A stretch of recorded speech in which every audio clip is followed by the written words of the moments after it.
All right, before we get into it today, just want to remind you to please, wherever you're listening, give the show a like, hit the subscribe button, and if you can leave a review, leave a review. And if you're not already following us on YouTube, I need to get those numbers up because I slept on YouTube for so long. So make sure you go over to YouTube at The Big Truth Podcast and give us a subscription over there and leave some comments because all that stuff boosts us up in the algorithm and gets us in front of more eyes and ears.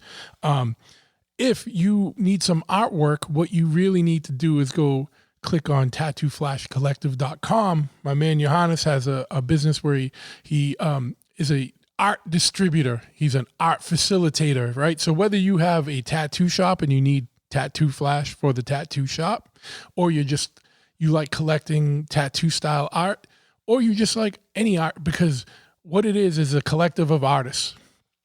And sometimes they draw tattoo flash. Sometimes they just draw big prints. Like you can get anything from a postcard to a full-size poster over at tattooflashcollective.com.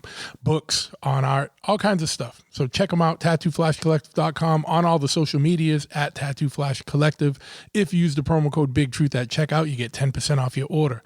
If you are a Patreon subscriber, you get even more, but you need to be a member for that. Membership has its privileges. What is Patreon, you ask? Patreon is a way for you to support this show if you really are engaged and like the content. Go to patreon.com/bigtruth. That's a way for you to financially support the show, keep this show going and growing, keep the lights on, as you may say. There's different levels of patronage. They all have their own benefits. We do things like early access to shows. I do giveaways, stuff like that. I'm going to do some exclusive content just for the Patreon subscribers. In the past, I've had artists do performances or exclusives and stuff, and we'll keep doing that. So go to patreon.com/bigtruth. For more information on the podcast, just go to bigtruthpodcast.com. All the episodes are out there. I also invite you to click the store link and get some podcast merch. There's all kinds of things available there. T-shirts, hoodies. Hoodie weather's coming up, so get your hoodies on. Tank tops if you live in a tropical environment. Phone case, all kinds of wacky stuff. So check it out, bigtruthpodcast.com/store. If you are into motorcycles in any way, shape, or form, you need to check out my shop, Choppahead, over at choppahead.com, CHOPPAHEAD. But we're not an online store. We do have an online component where if you live on the other side of the world and you want to order a hoodie or a T-shirt or hat or something, you can do that and support that way. But if you're anywhere in New England, just come on by. We're a full brick and mortar motorcycle shop, 13 County Road, East Freetown, Massachusetts. Come in. We got a showroom, a parts counter. We got motorcycle riding apparel, gear, and everything. In the back is a full-service shop. So whether you need an oil change or a full custom chopper or motorcycle built, speed work, engine rebuilds, whatever it is, we do it, especially on Harleys at least, you know what I mean? Any year Harley. We got everything. We got a 1941 back here we're doing stuff on. We got a 2024 over there. I'm looking at them just as I'm looking around the shop right now. So whatever you need, we do it. Whatever part you need, we can get it. If we don't have it on the website, just give us a call or shoot us an email. Phone number is 508-995-6764, or shoot us an email and we can get you laced. All right. So my guest today is making a second appearance on the show. His name's Todd Cave. If you haven't heard his first appearance, go back and listen to it because it was a good one. Todd's a podcaster, a fitness and wellness coach, and all around good dude. Some of his ideas might seem a little wild, but approach everything with an open mind, as I often ask you to do, because we don't know what the real truth is out there or not, and we probably won't know until we're dead. So with that, we'll get into this one right now.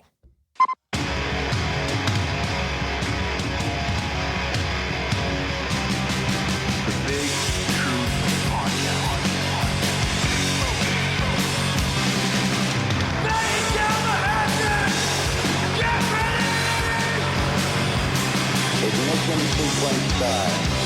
6, 5, 4, 3, 2, 1. We have a liftoff. Yes. Once again, we have liftoff. I want to thank you for tuning into this episode of the Big Truth Podcast. And coming back for round 2, I got my homeboy Todd Cave with us today, who you may remember, maybe it was about a year ago. We were trying to figure that out before we started today, who came on. And we covered a whole array of topics, Annunaki, medical stuff, wild stuff. And actually, this is what I was going to tell you ahead of time.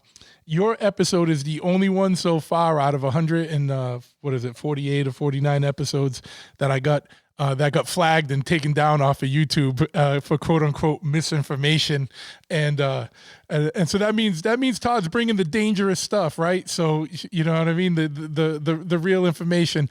So Todd, man, how's it going? I know you're broadcasting live from an undisclosed location in sunny Mexico. How's life down there, buddy?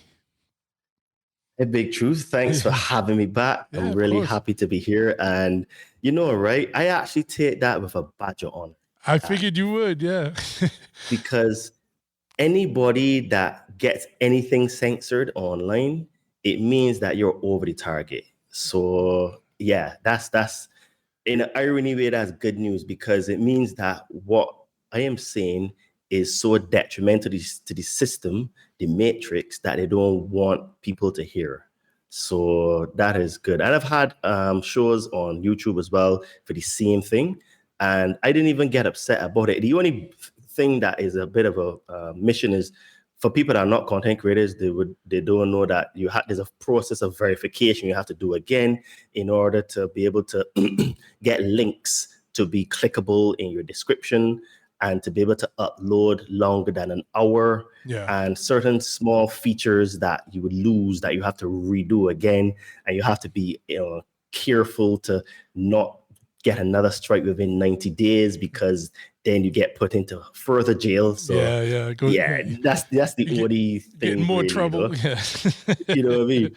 Yeah. But but yeah, no, that just means it struck a nerve, so it was hitting where it hurts, and that's it's true. So it's true. There we go. Yeah, it was a good conversation. And if anybody wants to hear that and is just a YouTube listener, you can always go on Spotify or Apple or any of the other, or go to my just website, bigtruthpodcast.com, and it's still up there. It was only YouTube that took it down. They're the more stringent one nowadays. It's true. And this is why, like, for me, I put everything on Rumble, if I can put video, because Rumble, you have a lot more flexibility for free speech and stuff. But other than that, I'm doing pretty well. I have my own podcast as well. It's called the Conscious Man 7 podcast. And on that podcast, we talk about everything Annunaki, extraterrestrial, spiritual, fitness, nutrition, social dynamics between men and women, geopolitics, current affairs, and everything to do with self-development, because I've had a yogini that came on there and discussed the spiritual aspects of yoga that a lot of people don't know. We talk a lot about stuff on mindset, and we also talk about things like social programming, self-sabotage, everything that is based around the development of the human, and things to elevate their consciousness and stuff. We pretty much cover on my podcast, which is pretty good. And I've been kind of lucky, because I've had some amazing guests and that have come on and shared a lot of stuff with me that I have learned. So I have learned a ton, and I'm about to soon. So I'm working on my 99th episode right now. So by the time this drops, I would probably have published the 100th. Nice. So yeah, that's a big thing. A lot of podcasts don't make it past 10 episodes. So 50 is a big milestone, and 100 is a huge milestone. It's so true, because when I was looking, I was seeing some information. I think that the average podcast, the most is 10 episodes. Yeah. And the statistics were saying that if you get to 50, your chances of continuing are like 70 to 80% improved. And then when you get to 100, it is like, yeah, you're a mainstay now. You're most likely going to continue, and it's going to be your thing. And to be honest with you, mate, I love doing podcasting. I love talking. I just found this talent and gift. And the thing is, my mother told me a few years ago that she said to me, Todd, why don't you either be a politician or a priest? Because I always had that ability to, when I talk, people would listen, because I used to be in the Cub Scouts, and then I was a scout. So I was a senior sixer. And I used to have those guys razor sharp, the creases in their pants and their shirts. And you know what I mean? Like, I remember one time we went to a camp. We were in Antigua on a retreat. And I think we came second last or last for inspection. Man, I got so vexed. I had those guys ship sharp that we were first, like the next 5-6 days in a row or something ridiculous like that.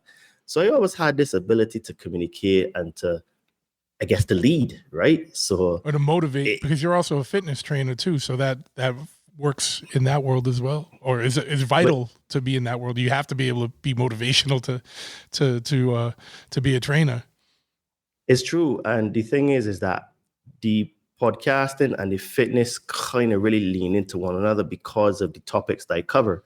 Because one of the things that I have realized in my journey personally is that the fitness, the actual getting in shape part is very easy. It is literally a matter of just eat certain foods, do the exercises, have enough rest, you'll get results. But the part behind it that is the match winner or the linchpin is the mindset. The mindset means then that this would determine your consistency. It would determine your habits. It is also about your belief system. It is how you show up in the world. So, for example, if you have a poor mindset, instead of you eating the food that your trainer or you're supposed to eat, you can go and buy takeaway because it's easy. Then instead of you going to bed on time, you up watching Netflix, right? And then too tired to get up in the morning to go to the gym. Then if poor mindset means that, you drinking alcohol when you know that, okay, you shouldn't be drinking alcohol, especially at least during the week or the days that you designate not to drink, XYZ. So it's the mindset part that really gives the results and not necessarily the doing. Now, obviously, the physical doing, yes, but that comes from the mindset that you have. So what happened to me is that because then I started to realize that mindset was important, because when I first started to coach, I used to have a lot of clients that would fall off. And I just couldn't really understand why, because it was like, but I give them the plan and this works.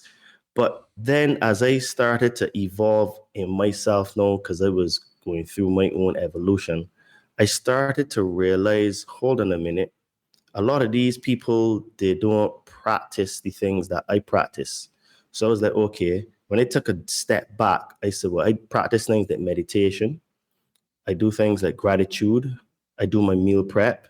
I don't drink alcohol for the most part. I do affirmations, and I read books or listen to audiobooks.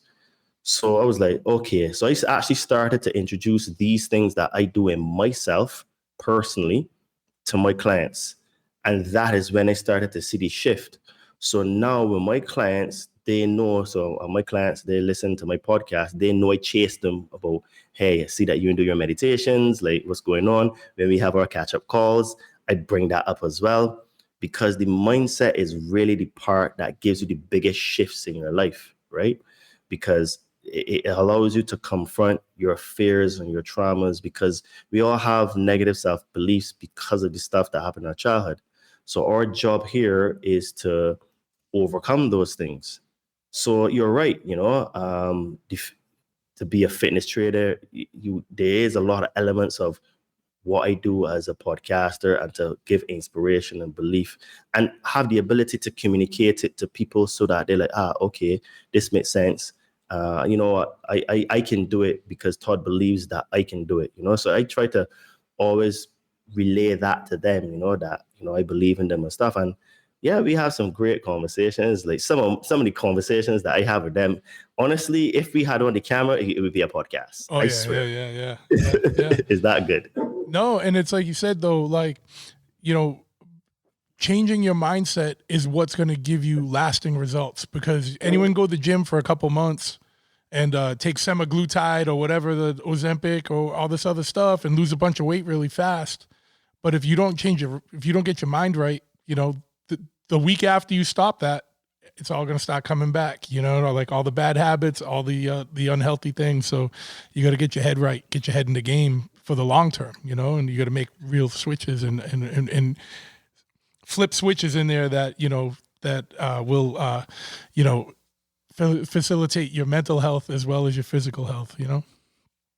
Absolutely. And the thing is that what I have realized, and this is what I tell people as well, is that even the state of the world, and to cope with what is going on in the world, because let's be honest, we're being bombarded with many different frequencies, many different psyops, many different conspiracy truths that are very difficult and hard to accept.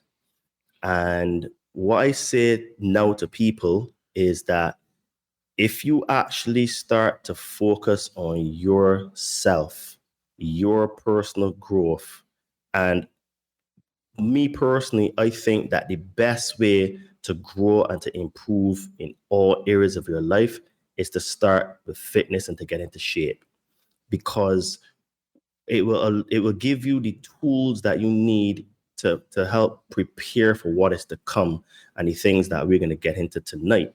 Because what people don't really comprehend very well is that the world that we are living in right now is about to change. It's about to change in a way that is going to be scary for a lot of people. And I'm not here to come to scare people. I'm here to sound the alarm and to say, look, you can get ahead of this. Because when you start to get into shape, you're going to go through your own journey, your internal journey, where you're going to have to look and see what are your habits. What do you believe about yourself? What food are you eating? Who are your friends you're hanging with? What sources of information are you consuming? Because fitness requires an entire life change. And to be successful in it, you can't be hanging around friends that drink in their bars, because they're not adding to you, right? And one of my mates said to me, if you go into a room and you're the smartest person in that room, you need to leave that room, right? So if you are a person that you're trying to get into shape and get quotation marks healthy, all your friends are alcoholics, well, in order for you to be successful at it, you're going to need to change your circle of friends, right? So that is actually preparing you for what is to come, because those type of people are the people that are going to get devastated when the whole change with the AI comes in, because AI is going to literally pull the rug out of the entire system to the point that is going to be life-changing and paradigm shifting. So with fitness now, you're going to have to change your friends. You're going to have to change your food. You're going to have to learn new habits, maybe to cook, meal prepping. Then you're going to start to realize, well, hold on a minute, because your body is going to be vibrating at a higher rate, higher vibration, a higher frequency. You're just going to start to get attuned to certain things. So like that crazy conspiracy quotation marks theorist, which I call a conspiracy truther, that friend of yours that was telling you these things, you're going to start to realize, hold on a minute. So you're telling me that the food that they give me is no good? So that's going to put you down to the conspiracy truth that the whole food industry is rubbish, right? Yeah. And then now all the conspiracy truthers that were telling you that the jabs are not good, you can be like, hold on a minute. So you're telling me even the big pharma, they're not my friends? So just by actually getting into shape and working on yourself, you're going to start to, by yourself, uncover all of these things, right? Which is why I think fitness is the entry point into growing as a person, increasing your consciousness, making more money. Because like one of my clients, he just got a bigger team. He's a pretty high level exec in his job, and he just came back from from Ireland, and he has a bigger team. So he didn't say this specifically, but I know he's making more money because he's got a bigger team and more responsibility, right? And then he came to me. He wanted to work on his physique, although he was in good shape, but also his mental side. So we put together something for him. He's doing great. You know, he's a fantastic husband and a father and stuff. And that's what I'm saying. Like, fitness is the part that you get into, because what is about to happen is that the entire economy is about to change because of AI. Because basically, what we have now in the world is that 80% of all of the entry level jobs in the world are done by women.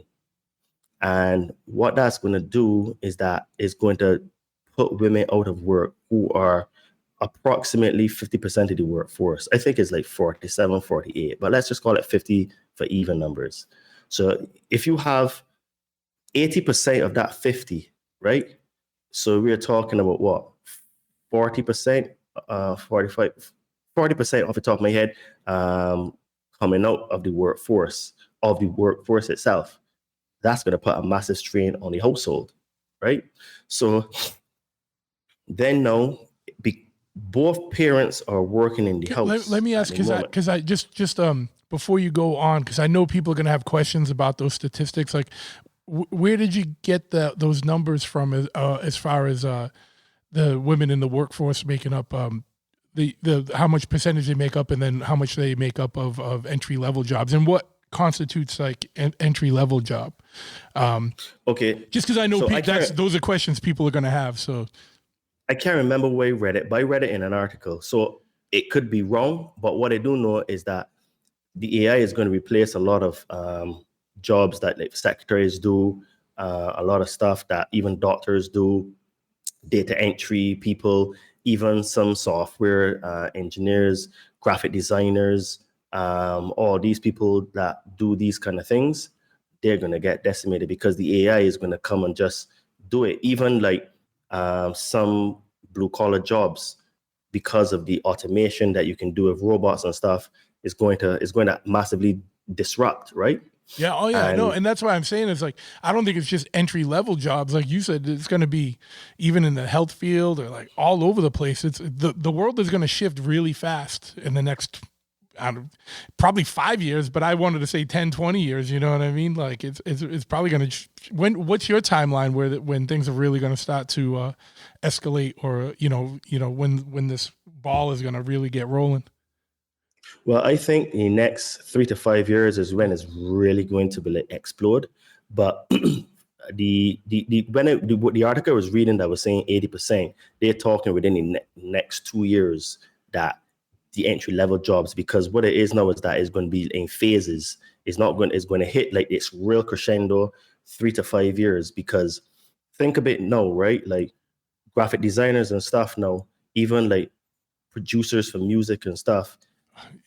Some of the AI music is so good. So good. Like how did they dial this in? Like even the spoof stuff, like where it's like, oh, let me hear Johnny Cash doing a cover of Black Sabbath or whatever it is. There's all kinds of stuff, and it's like so spot on sometimes. Or like, we were sending stuff around the other day, like where people were making like funk remixes of like heavy metal and like punk rock songs and stuff like that. But it sounds like funk that was recorded in like 1972. Like, it's bananas. Like how fast it's gotten. And this is all the stuff that we have access to, which means this is the low level, like fun stuff, like that. This isn't the heavy duty, like military application AI or like governmental application AI or, or a PSYOP level AI. This is like, here's the toy AI for you guys to mess around with and get used to it and be desensitized to it, so that when the real stuff comes, you're already getting used to it,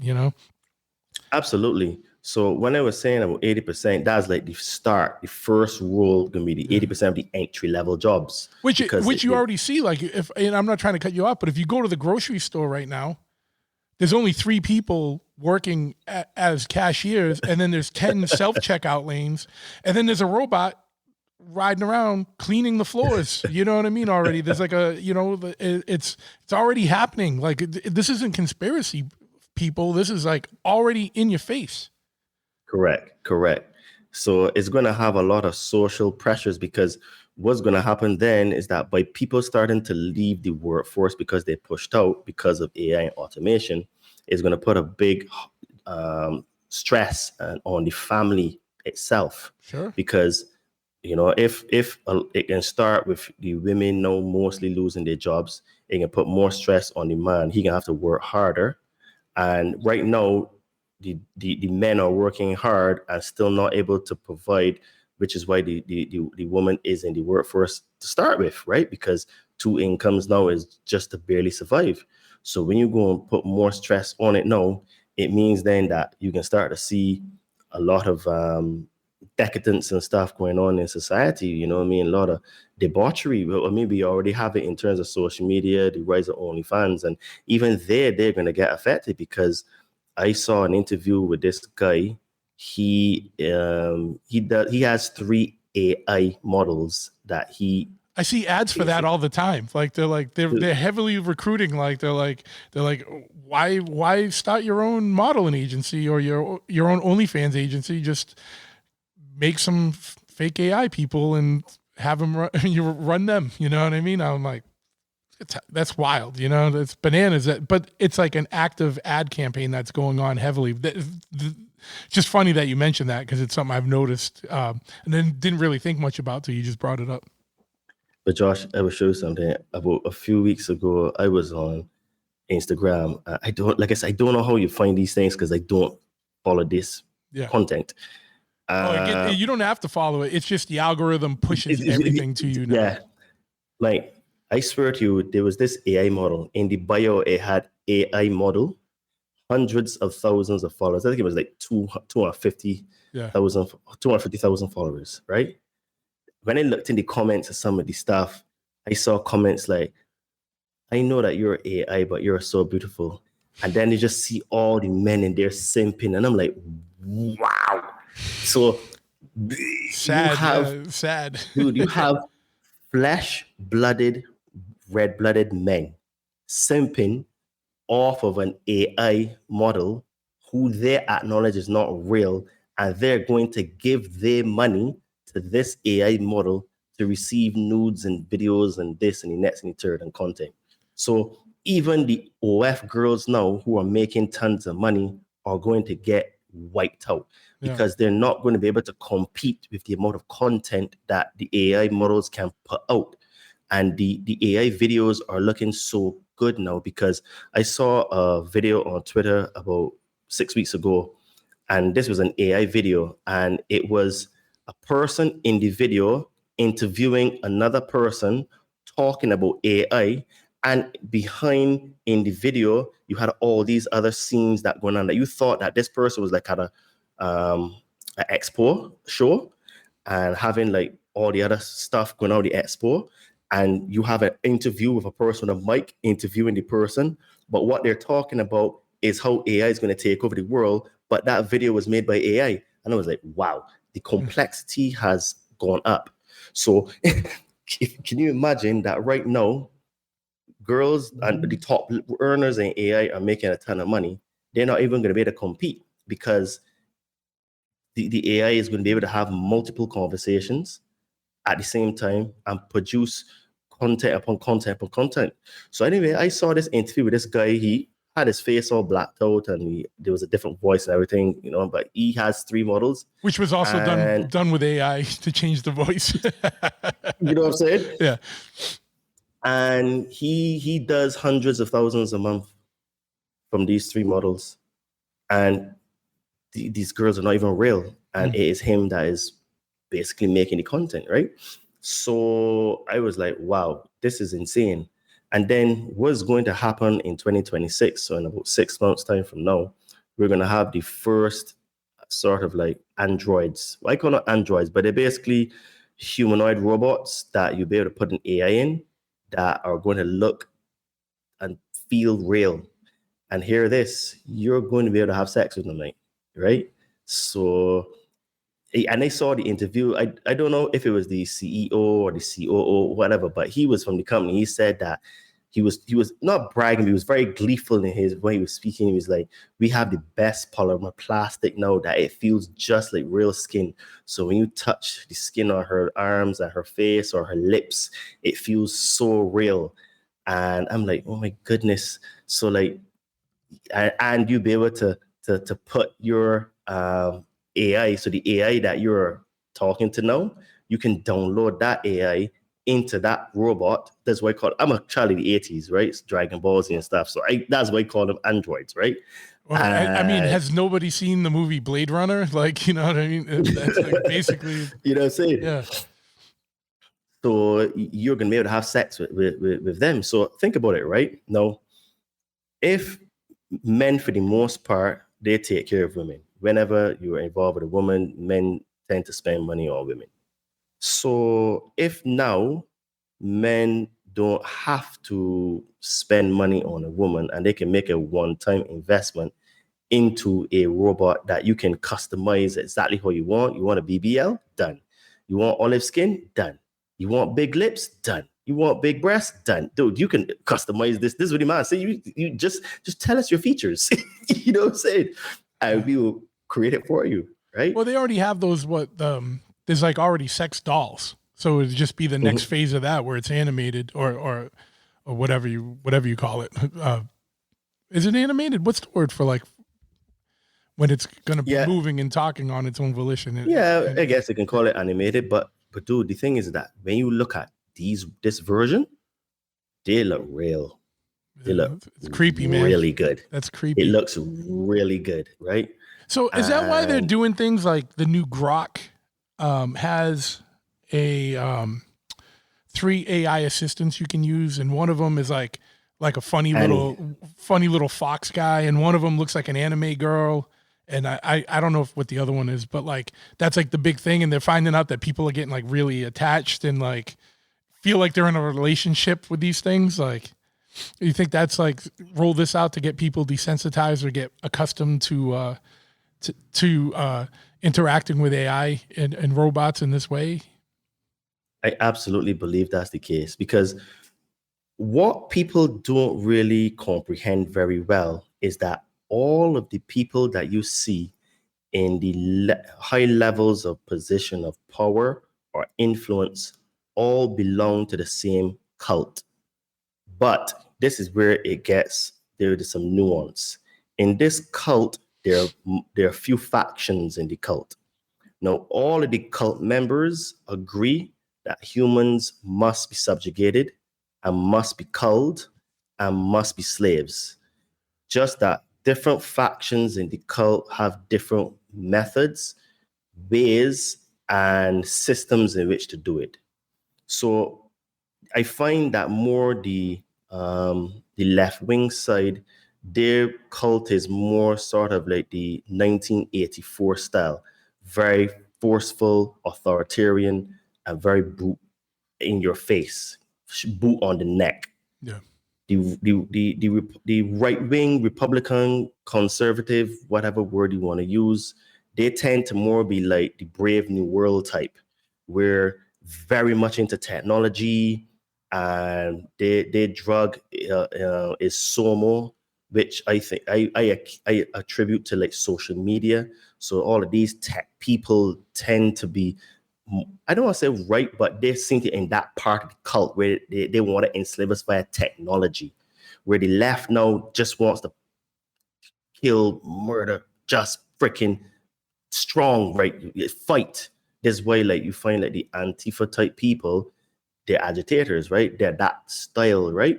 So the other ones, they like to slow creep crawl. So like this is why like so you're not talking about people like in the regular population that lean left or right. You're talking about the masters on the top, the puppet masters, I guess, for lack of a better term. That that are controlling the masses. Yes. So different factions of the oligarchy or whatever up at the top. Yes, correct. So at that level, they all are in agreement. Humans will be slaves and be subjugated and culled. But where they disagree is how to do it, right? Some just want to go there and just kill and freaking do it by force. Others would be like, no, man, you know what I mean? They want to do it in a different way where it's more like the boiling the frog type of situation. And then sometimes what happens is that they put aside their differences and they work together. And then when they get to a point where like, okay, they try to sabotage the other person to get political points or brownie points to get ahead. So you find that they end up working together sometimes, and then other times they're arguing or fighting and stuff and killing each other because there's no honor amongst thieves, right? But what they will do is like if the prize is big enough or a particular target, they would work together to achieve it. And then after they achieve it, they go back fighting again, right? This is why right wing, left wing, nothing changes, right? The same types of bills end up getting passed. Just sometimes one set of people will get richer than the other set of people. Those are the small little details that change, but the big stuff doesn't. For example, in the United Kingdom, you know what I mean, where I've lived for a very long time, when the conservative government, when they got into power in the beginning, they were telling people that they're going to cut immigration and this and that and third. Dude, their numbers were actually even higher than the Labour, which is the equivalent of left wing, right? By the time they left, right? And Labour now blamed the Conservatives for the problems and say, yep, we can freaking do it. And then the Prime Minister now, Keir Starmer, he's matching the numbers of Labour, right? For the immigrants. So, dude, it's insane, right? And yet still people would think, oh, yeah, we need to put back in the Conservatives. But are you not getting it yet? They don't really care, right? They're just looking to forward their agenda, right? So at the very, very top is all about control. And the introduction of AI assistants like that or friends, I think is the way to bring us into more contact with it. Because, dude, like if you just see on that situation that I explained with Instagram, men are knowing that it's AI and still simping, right? So when you bring out a doll now, that I think from memory is like $6,000 is going to cost, right? And you can add all the special features and stuff for extra money, obviously. And then you are able to the same Grok AI female or whatever that you're getting to know, you can download her in there. Well, what's that going to do for social dynamics between men and women? Men are no longer going to even approach women. Because if men, let's be honest, men think about sex multiple times per day, every single day, right? Just like a random flash. If men now are not even are thinking about sex now, but they don't even have to think about a woman, they just got their AI robot to go home to that is not going to give him any answer back, not going to freaking moan, will freaking clean his house and do all these kind of things for him. And she will know everything about him, so she will know how to keep him happy all the time. The weak men are going to go for that option, right? The soft beta males, right? So then now we don't even procreate anymore, because if men are no longer having sex with human women, then there's no procreation, right? Yeah. So then women are coming out the workforce where they're not even going to get any protection from men. So it's going to put a big strain on the entire economy, right? Yeah, it's so crazy because like, and just, you know, this has got me thinking like already people are so socially weird now, like where they're so like, you know, you see people like, you know, it used to be like you go to, you know, it doesn't even matter wherever you are. You can be at a party. Everyone's sitting there looking at their phone. They're not interacting with each other. They're interacting with technology. And this is just going to be a further thing when they get these robots dialed in, you know, as a companion robot, I guess we'll just call it that for now. I don't, you know, whatever. Like people are going to be so dialed into that because they won't have to relate to other people anymore. And there's going to be a lot of, it's just going to be, I don't know, man. That's like when you think about all of like the broader implications of that, like what does that mean for like humanity, you know, like in a bigger sense, or even in like a, you know, a connection or a spiritual sense, like people are going to be even more disconnected, even more socially awkward and retarded. like, you know, and it's going to be a way easier to control people because they're not going to have as much connection to actual other living beings. It could get really wonky. This sounds like a episode of Black Mirror already. You know what I mean? Or Blade Runner 2, you know? Dude, you just triggered a memory of something I was going to say before. So I saw an interview of a couple, and this guy, I think he was trying to build a computer or something like that. It was something he was trying to build, and he was using Chat GPT. So I think he was using it for like 6 months intensely every single day. Long story short, this guy fell in love with his AI assistant, you know, Yeah. and he basically was being interviewed, and he admitted like stuff, and basically his wife. I mean, this is the thing: was he actually cheating on her? That's the question. No, first thing you're gonna ask, because it's not even a real person, right? Yeah, yeah. It is just an idea, basically, something that lives in the ether. Secondly, he started to get so attached to his AI that I think they ran out of server space or something. So for his particular AI or something like that, and he got like withdrawal symptoms and all that kind of stuff because he started to be so attached to it, where his wife was saying that he started to pull away from her in a bit, where he wouldn't spend as much time with her. He would just be talking to his AI assistant and stuff. So we already have families that are being stressed just by men being attached to the robots. And the thing is, right, is that it's going to affect both men and women, but it's going to affect them in different ways, because women are not going to get men to pursue them anymore. And the way it has worked, from my knowledge for all of time, is that men generally pursue women. So if women are not being pursued by men, then how are women going to procreate?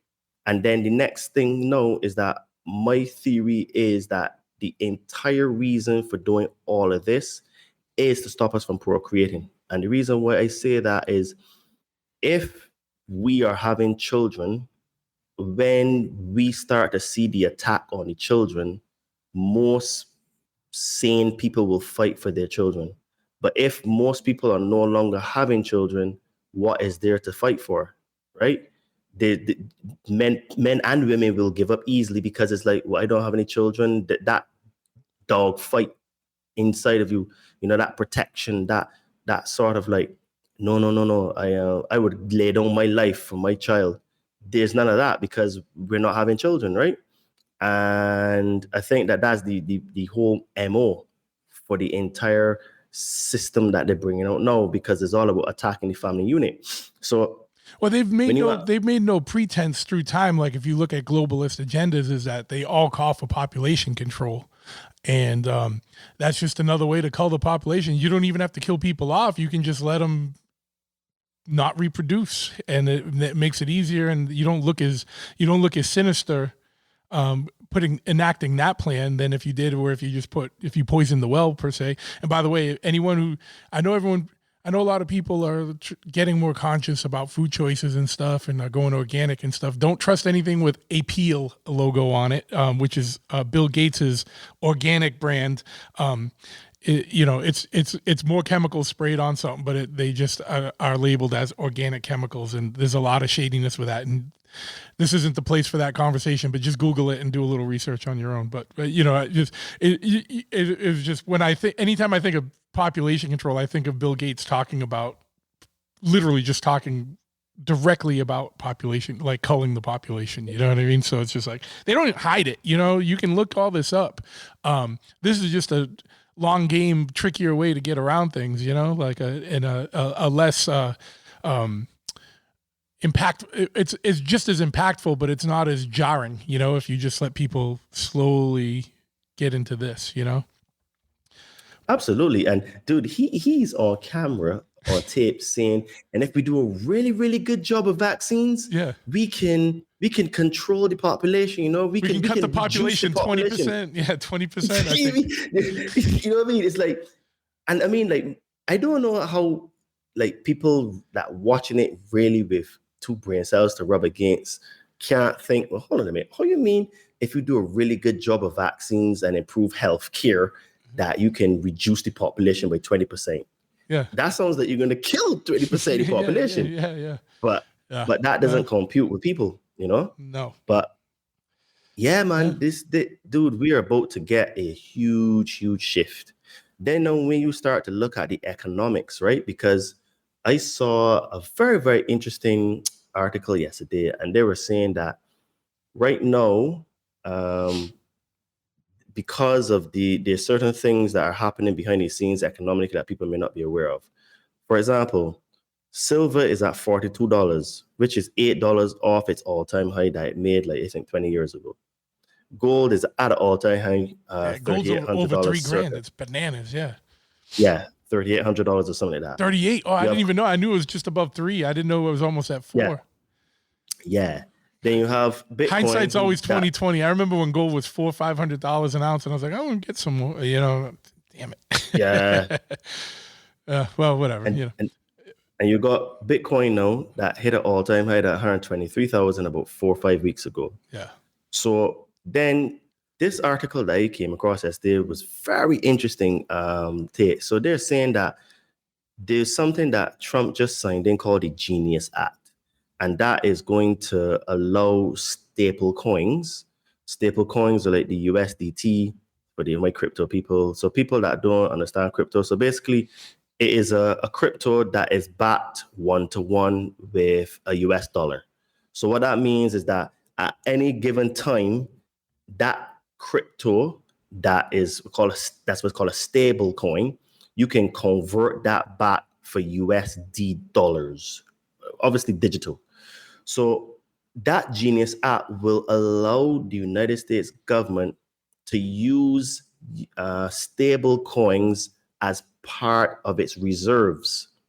So what that means then is that technically they could actually start to put some of the debt into the stable coin, right? So they offload the debt into the stable coin, then revalue the US dollar and make people that are holding US dollars lose their purchasing power, but then the stable coin would remain its value because it is in crypto form.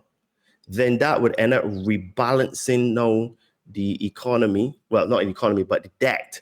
Because now it would mean that you can revalue gold because you would have a crypto to gold relationship because the stable coin used to be a dollar, but now that is the new reserve.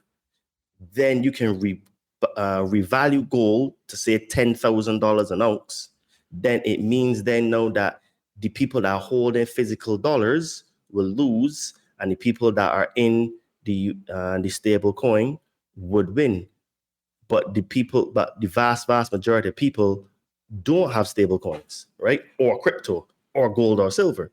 So the article was very interesting, whereas like theoretically it could do that, because another thing that's coming up is that I think the Fed chair is up for renewal soon. And I think it's this week that they're supposed to have a meeting to determine the interest rates. Now, Trump has been trying to get them to lower the interest rates because it works so better for the debt, because the United States is at $37 trillion in debt. So I think it's every 3 to 4 months, another trillion is added. So by the end of the year, we can probably be at 38 trillion, right? Okay, so that means then that by next year, we're looking at 40 trillion in debt that the United States has. It's going to come to breaking point. This is why you see countries like Russia, China, India, Brazil, South Africa, the BRICS countries, to be fair, are designing a different payment system, and they're buying large sums of gold and Bitcoin, right, as well. And even Wall Street is getting into Bitcoin through the ETFs and all that kind of stuff. So my point is that when you come to bring in the AI now, you pull the rug out the economy, you put people out to work, then now all the dollars, which are really debt, when you transfer the debt to someplace else, right? And then leave the holders of the physical dollars to be worthless, right? It means then that is almost the same thing as the confiscation that happened under Roosevelt in the 1920s when they revalued gold from, I think it was $22 to $35. That's like a 40% increase, right? So a lot of people lost their purchasing power. And then in 1971, Nixon took the gold back in away from the dollar. So that was another default. That was another sort of like escaping the debt. So my point is that all of these events are actually linked because at the top level, they're just trying to manage this collapse. All of the wars and everything that's going on are a distraction to what is going on, because when you look into the genius art and in the detail, it really strengthens crypto to be used in the future as a payment system. Because what people don't even realize is that I think from memory, you can get gas and oil from Russia with Bitcoin, you know. I'm almost certain that they accept Bitcoin for payment for their natural resources, right? So Russia is a country now that is heavily sanctioned, and what people don't realize is that they're actually doing way better than they did prior. Because I remember I saw a couple of interviews from Russia. This was way before the Ukraine war, when these sanctions were at their highest, and they had like a revival in their local production of cheese and milk and those kind of products, and like wines and stuff. So all the stuff that they were import, their local economy just picked up the slack and started to produce and just get really good. We're now, okay, who cares about the Italian cheese or the freaking French wines or Belgian chocolates, when the Russians now are stepped up to the plate and producing their own stuff. So they're becoming a self-sufficient economy. So they actually, before the war, they were doing quite well. It was just propaganda that they're telling us that they're suffering, right? So, and then even when you look at Putin says that he who controls AI in the future will control the world. So they're really just trying to control the world, and it's just different factions fighting against one another. So we're having a systematic collapse and breakdown of our society. And then when you start to add in the things now that like with the technology and the Annunaki, which they say that they're supposed to be coming back, it sets up a really good playing field where you can get us to worship these beings again, because we're going to be so destroyed from not only the food being poor quality, the programming and brainwashing we've got, but we've got the AI androids and people fall in love with the AI. It sets up a very big recipe for total capitulation of the human race to the overlords, you know? Just what a quick question I had, you know, and I know you've been doing some AI research. The funny thing is when people like Putin say he who controls the AI is going to control the world, it's like who's saying AI is even going to be controllable? At what point is it going to be beyond control? Like, which is you know, the one of the questions I had, and I don't know if you've done any looking into this. Like, do you believe that there is an AI already that is sentient, or is it heading that way where it's going to become its own like kind of entity, like sentient entity? That's a really interesting question. So what I have discovered from my research is that what we're calling AI, I think is a little bit of a misnomer to start with, because it's really an intelligence. And what it appears to be is that it is an intelligence that has always existed. But what's happening now is that it is using the silicon and the technology and the internet to manifest itself in this realm, right? So basically, from my research is that when source created itself from form and void, After Source created itself, because it was both everything and nothing, it had to create, the universe, so that the universe would confirm Source's existence. And through that process of Source creating multiple versions and derivatives of itself, it's along the way there seemed to have been this idea that Source had, where it would be like a derivative of Source. It was like, what would happen if we were to lose all connection to Source and create stuff ourselves? So this is what some people would call the Lucifer experiment, or the Luciferian experiment, where there was like this breakaway from Source. It was an experiment to see, well, how would it work? How could it live or replicate, or basically replicate how Source does? So what happened is that it needed an energy source.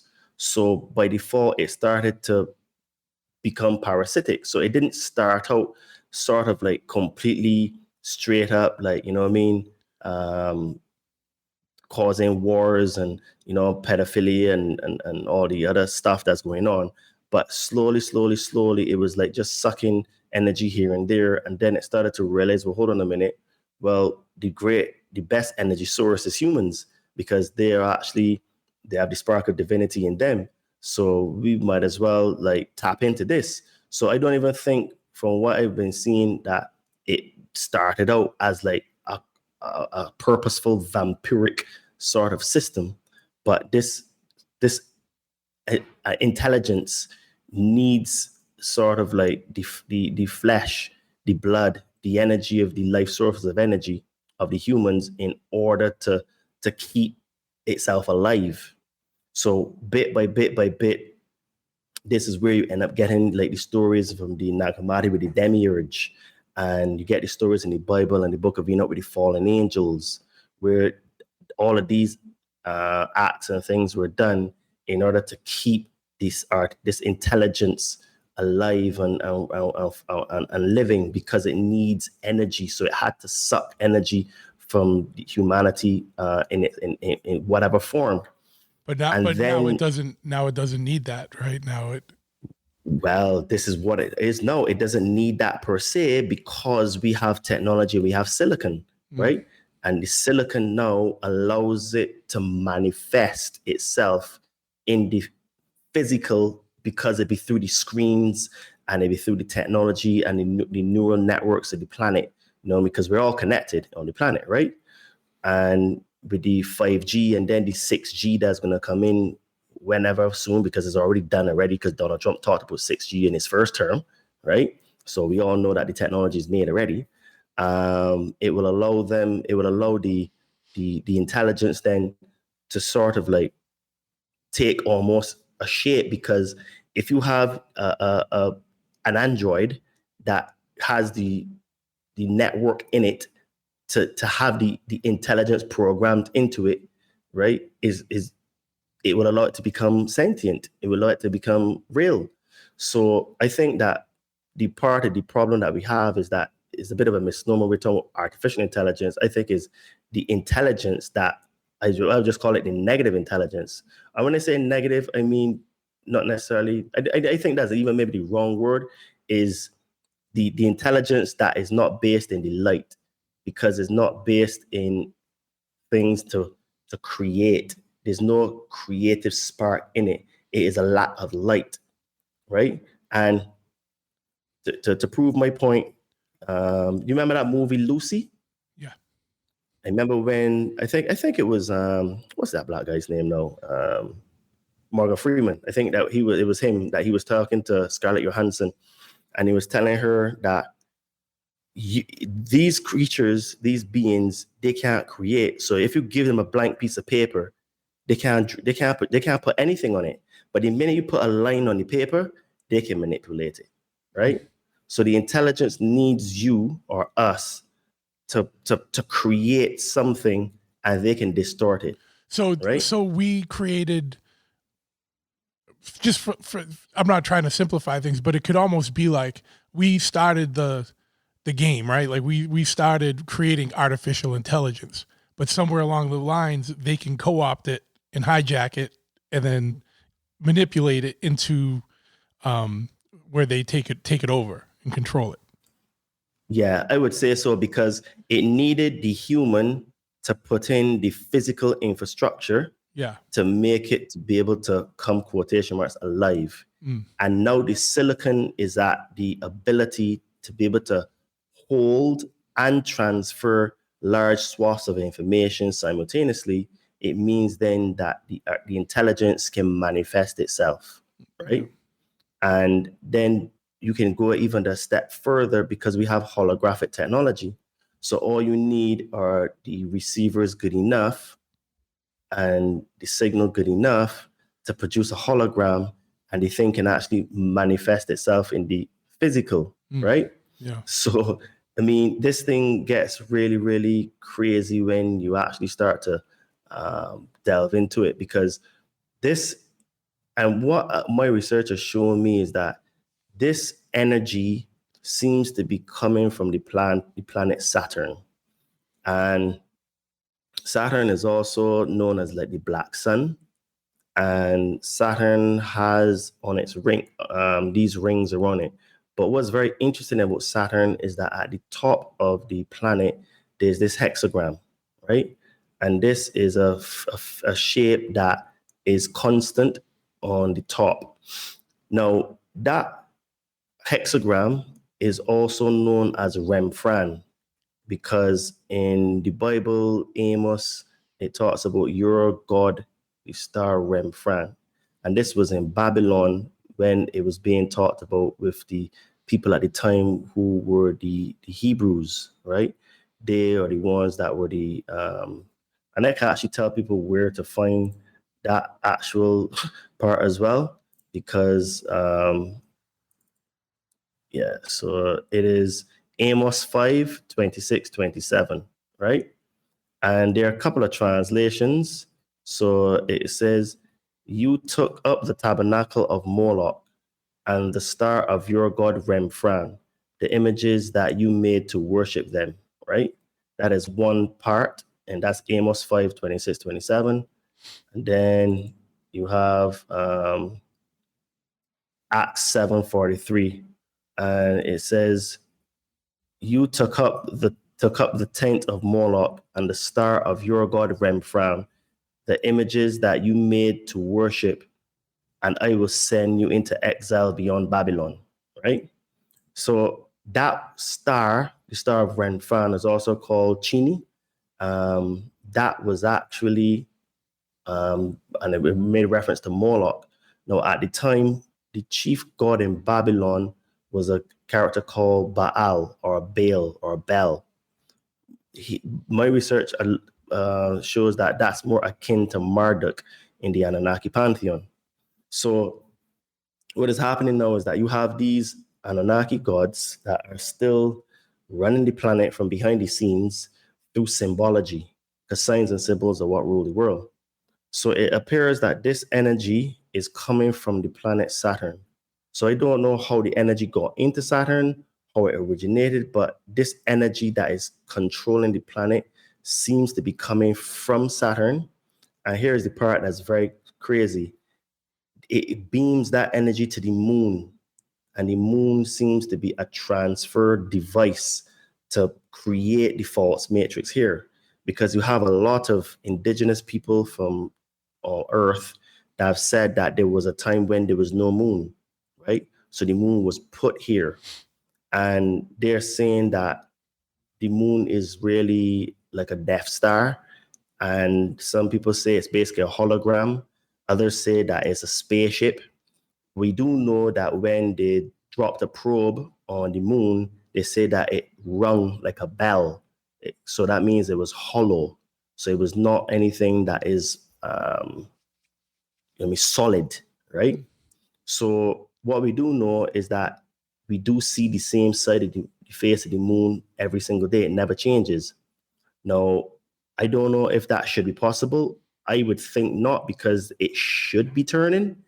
But I mean, we no one knows what anything really is. But I just think it's kind of strange that if the Earth is supposed to be moving, and the moon is supposed to be moving, that you never actually see a different side of the moon.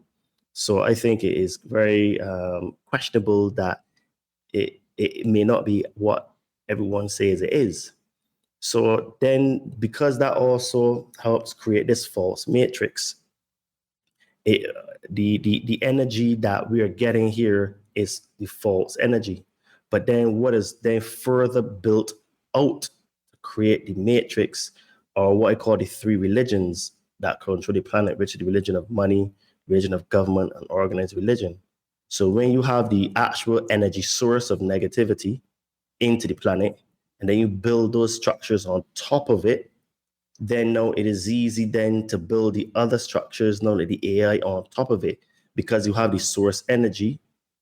Well, when it says source, I don't mean from the source universe, but the main source of the negative energy, which seems to be coming from Saturn into the moon as the transfer point, into the earth, and then these control systems built on top, then is easy then to end up trapping humans because we can't tell our head from our feet, right?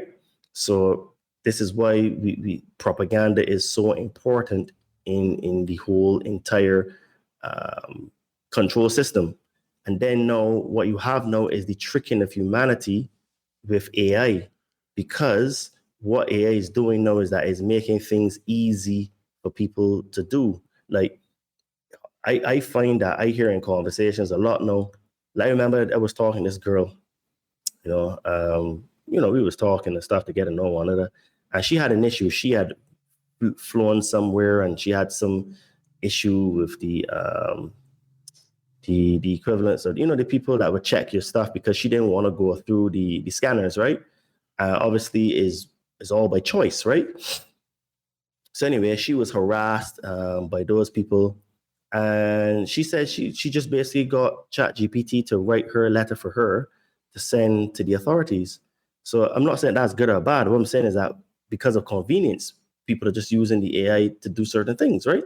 Yeah, So, people aren't thinking anymore. They're just doing a search query, like a chat GPT query, to be like, hey, write this for me or draw this for me. Now, we've all been guilty of it, like I've used it to make wacky episode art sometimes, you know what I mean? But I still will send the wacky image to my graphic designer and then have him put touches on it, or I have him draw something up. But I still try always to keep a human involved in things. I can't give full control to any computer or AI. I'm it's just not in me. I'm too old school.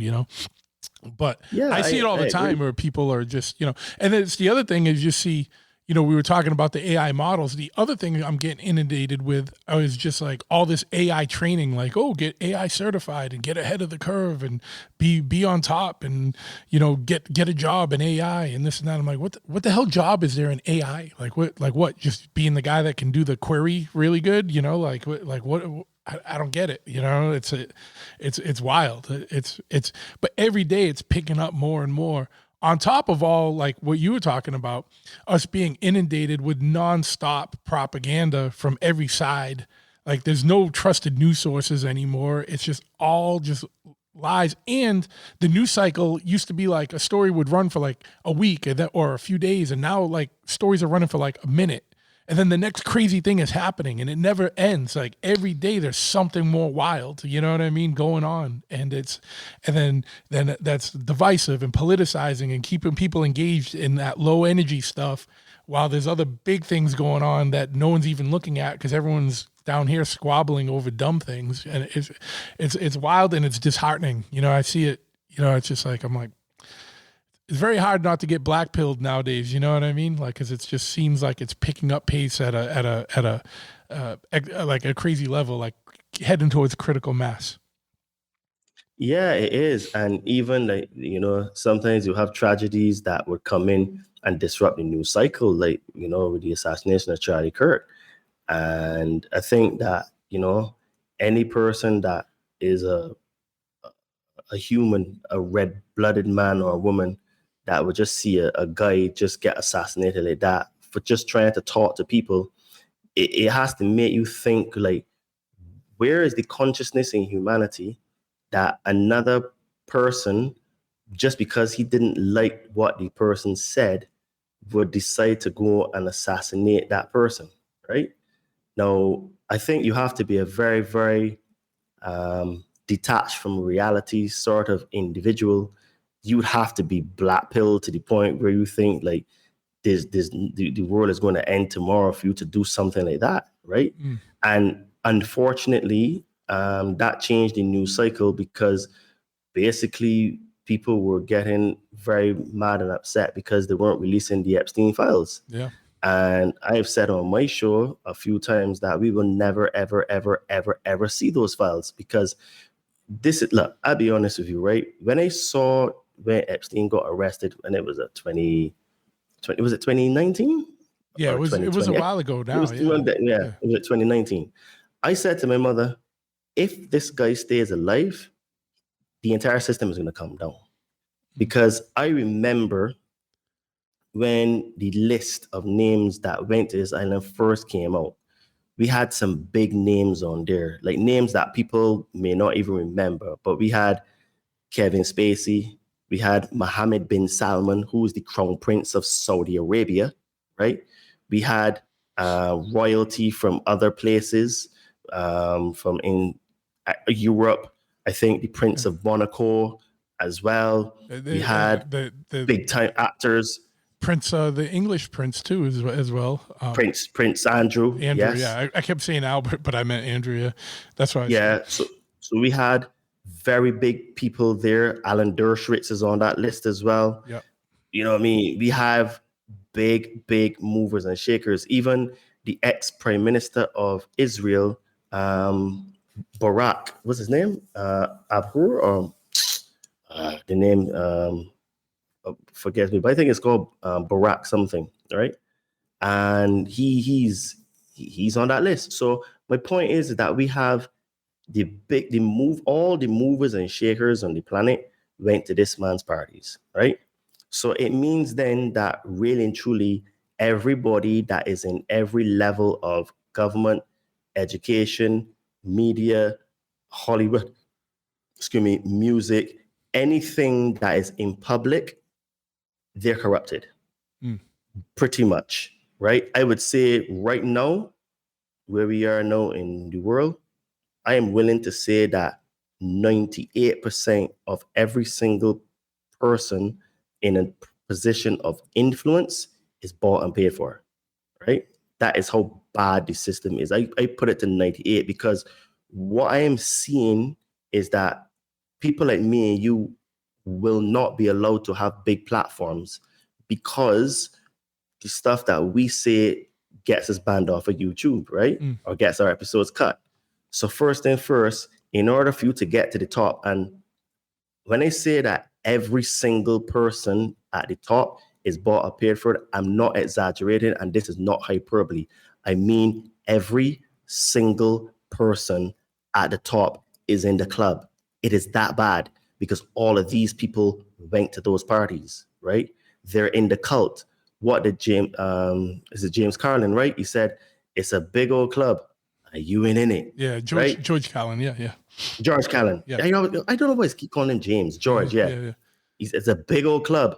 And you in it, right? Yeah. Dude, I saw an interview with a guy on YouTube recently. And he said that basically, he didn't call any names. He said that his career, he was an upcoming actor. It was a black guy, a black actor. And his career was now taking off. And he went into a producer's office, and he's asked him, do you want your career to take off? And he was like, yeah. And the guy literally unzipped his pants, put his freaking willy out, and says, okay, you service that, you'll get your career. And he basically was blackballed. So he wasn't allowed to go any further in Hollywood, right? All of these people, right? Like, dude, it's so bad. Basically, for you to get to be a star in Hollywood, this is how it works. If you're a woman, a train is ran on you. You're gang banged as a woman. And if you're a man, you are also gangbanged, but from other men, right? So basically, what it is that your dignity for a man and your dignity for a woman is taken away from you and filmed. This is why these people don't step out of line and they don't ever talk, because they're compromised. This is why I say that every single body is compromised. Let me give you another example of why I say that. Have you ever heard of a prime minister called David Cameron? He was the ex-prime minister of the UK. Yes. Okay, so a few years ago, David Cameron was starting to get out of line, and they dropped some pictures of him at his initiation when he had sex with a dead pig, right? Mm. So they do these initiation rituals, right? Humiliation ritual. Right, humiliation rituals, Yeah. because that's how you get to the top. So this is why I can with certainty say that anybody that's at the top is compromised, because if you step out of line, you're killed. If you want to get a big platform, you're deplatformed, right? You can't make it in the system to be a huge thing, or you're compromised in some way, whether it's monetarily or through debt, or maybe they want to kill somebody that's family to you, or they can just straight up kill you yourself.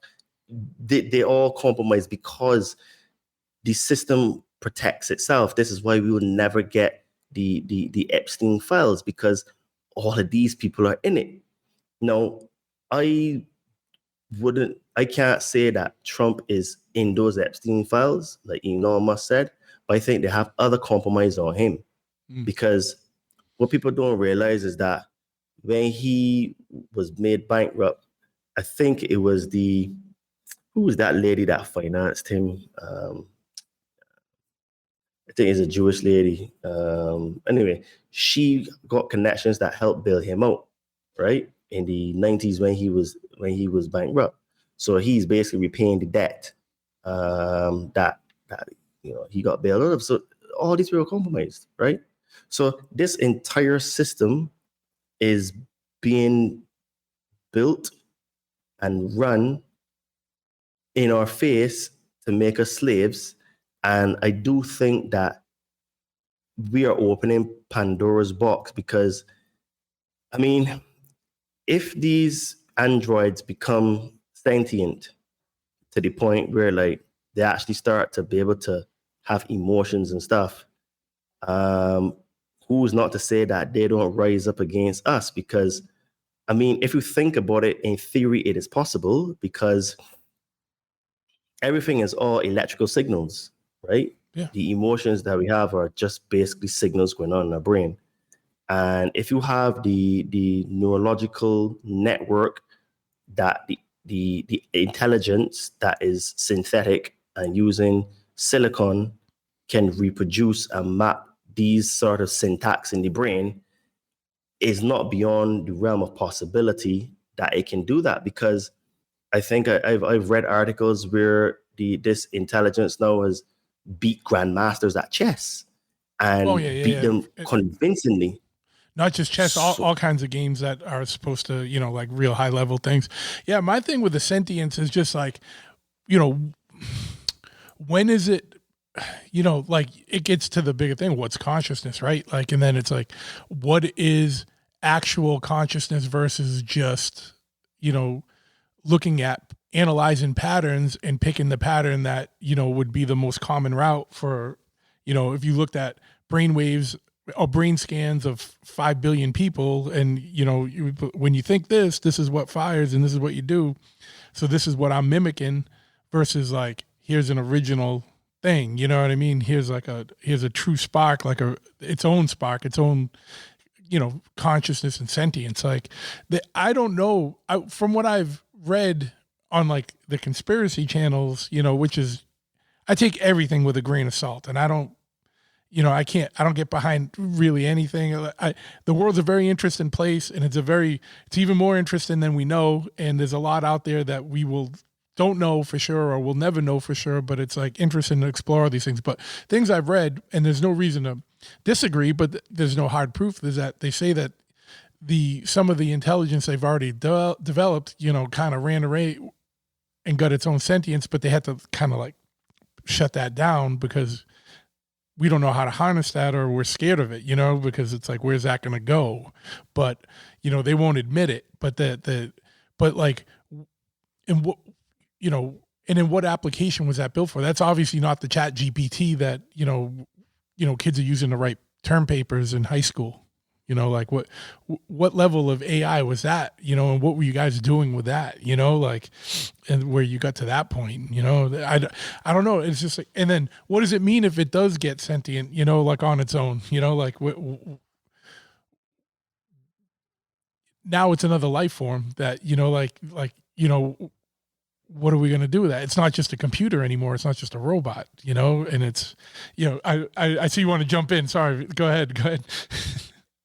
That raises a very interesting debate and question, because let's play devil's advocate. Let's say this artificial intelligence becomes sentient, and it is able to be incorporated into an android that looks human, feels human, although the internals are robotic, but its brain is this intelligence. And it has feelings and emotions and is sentient. In theory, that android could demand rights to vote and demand rights to be a citizen, and then further can demand assistance from the government X, Y, and Z. But this is where it gets even wilder. Have you ever heard of something called artificial wombs? No, but I can imagine what it is. Yeah, I mean, I've heard of that they can. I've heard of it. Like, I haven't heard of it in a context of AI or like in a robot or whatever, but I have heard of like them bringing babies or life to term in artificial wombs. Yes. Good. So let's say that they get the technology good enough that you can get an artificial womb inside an android powered by AI. Then you have an android that can give birth, right? Yeah. This sounds like we're playing God here, right? And you have just created a new life force, which is kind of similar to what the Annunaki did to us, where they broke cosmic law and they created us in this current form by mixing their DNA with the DNA of the hominid species that existed here before. I mean, we have that documented in the Bible. It says the fallen angels had sex with the daughters of man. The Book of Enoch said the same thing. The Sumerian tablet said the same thing. The Hindu scriptures say the same thing. And even the Aborigine people and the Hopi people say that their ancestors came from the stars, right? So it doesn't really matter what source you go with. High level, entities, beings, aliens, extraterrestrials, interdimensionals, whatever word you want to use, something came here and made us in this current form. And I'm playing devil's advocate here. Yeah. We are having technology because we have the CRISPR technology already, so we can actually gene edit. Yeah, this is what the Anunnaki did. We have artificial wombs that if a woman can't bring a baby to term, that you can birth a baby to natural way. And then you have androids now that having the physical features and the skin feeling and looking like a natural flesh human, where the guy was so proud of this polymer plastic that you could see his glee, where it's like, this feels like real skin, right? So you're going to be having sex with an android that is not even real, but feels real. So your brain doesn't even compute. So when you put this intelligence now that you were playing with off a grok, right, inside it, and then you can put an artificial womb inside of it, gosh damn, you've got a new species, right? Which is neither human nor fully mechanic. It's a hybrid. So that's another intelligence, right? So then they could rebel against us and the whole cycle continues again. So we're in this weird place where the machines could turn on us, right? Because the machines become sentient. My thing too is always like, I think like when we talk about artificial intelligence and we make these androids and we put these robots in that have this artificial intelligence, whether it's sentient or not, at some point it's going to be like, hey, this isn't the optimal form. I want to see what the form that it comes up for itself is. You know what I mean? Like, could be spiderish. Like, who knows? You know what I mean? It's going to be like, hey, 2 arms, 2 legs, standing up. Like, this ain't optimal anymore. Like, what's going to be? Because it's going to know better. You know, because it's going to got way more processing unit than us. Like, it's going to know better what it feels like is going to be more of an optimal form. You know what I mean? And see what it comes up with for itself. You know what I mean? Like, I'm going to ask ChatGPT that. Like, if you could, what do you think you look like in physical form? see what that prompt yields. Yeah.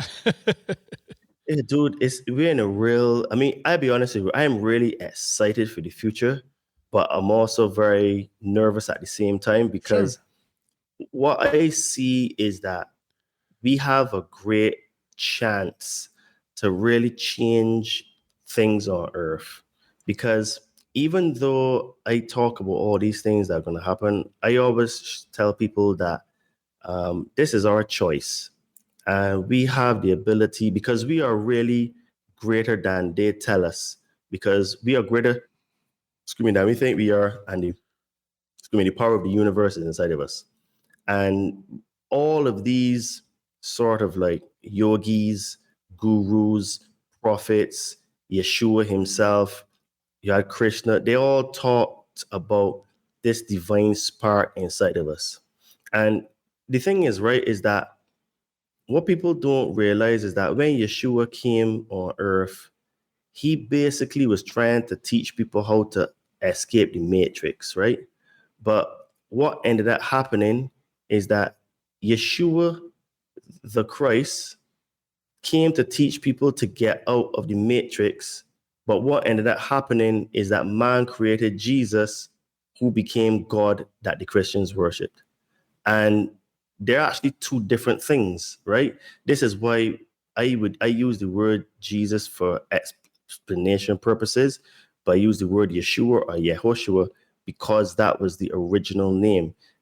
Like, people that are, if they really, really want to go back in time, if you go to meet the person that became the Christ, you can't call him Jesus. He would not answer to that name. That was never his name, because the word Jesus itself is an egregore, right? And what an egregore is, it is a non-physical entity formed by the collective thoughts, emotions, and intentions of a group of people, which then gains a life of its own and can influence the group, which is what Jesus is, because Yeshua came to teach, inform, and educate people how to get out of the matrix, which is why he basically preached oneness. And he said it 3 times in the high priestly prayer.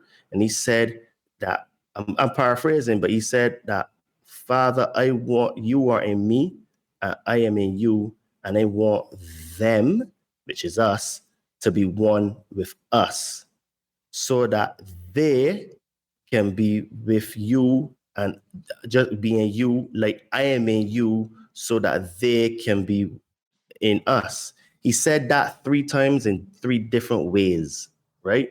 And for you to be a Christian today, you have to ignore every single thing that Yeshua said and only go with what the dogma that the church tells you, right? And then he actually said that if they say that I have returned and I'm over there or over there, don't believe them. Because he said the return of the Son of Man will be like lightning flashes in the east, strikes in the east and flashes in the west. But he had to talk in allegory and parables, because he also said, I did not come to judge. I reserve judgment for the Son.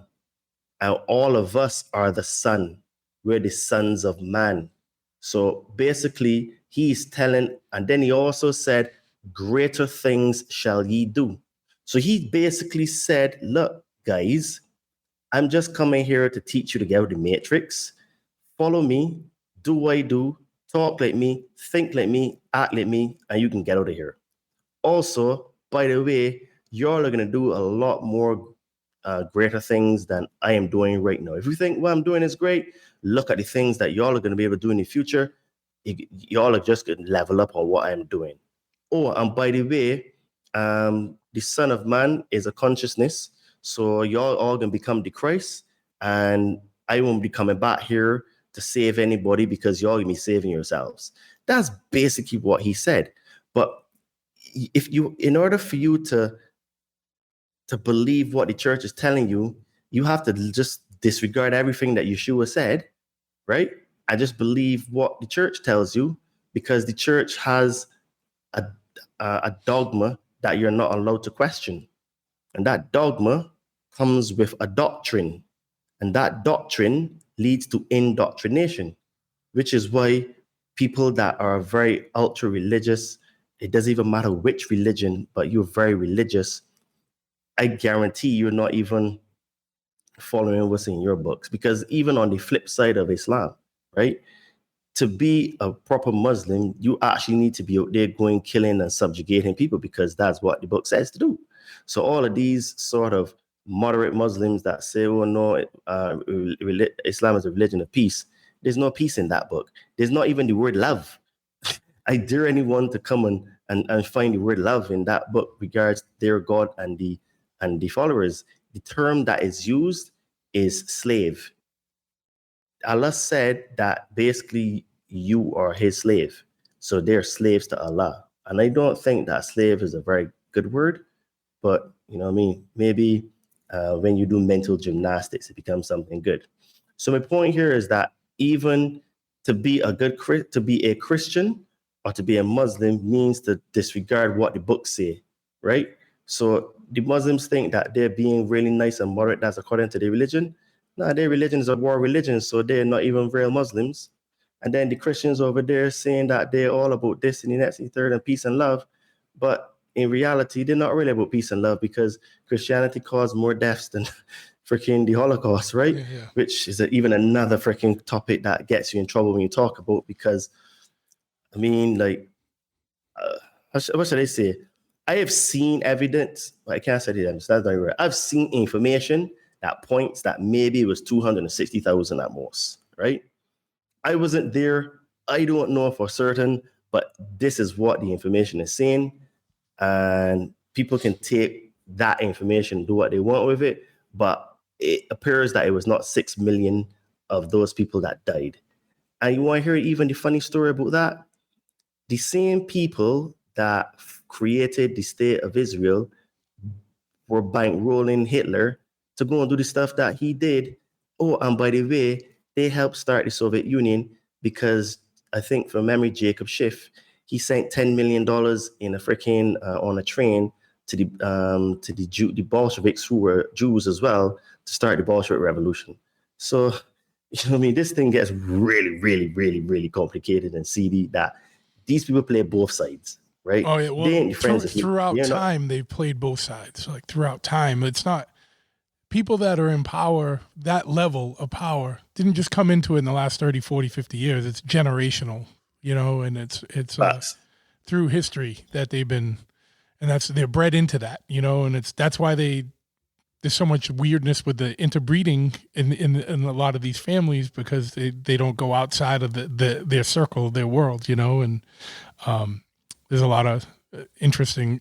There's a whole other rabbit hole for people to go down, you know, like so we won't get into it now. But yeah, there's a lot of wild stuff out there. Just leave it at that. Well, dude, just to briefly show you, that came from the Annunaki himself, you know, because the Annunaki, they used to keep it in their family where, for example, Anu, he had sex with his half sister and created Enlil.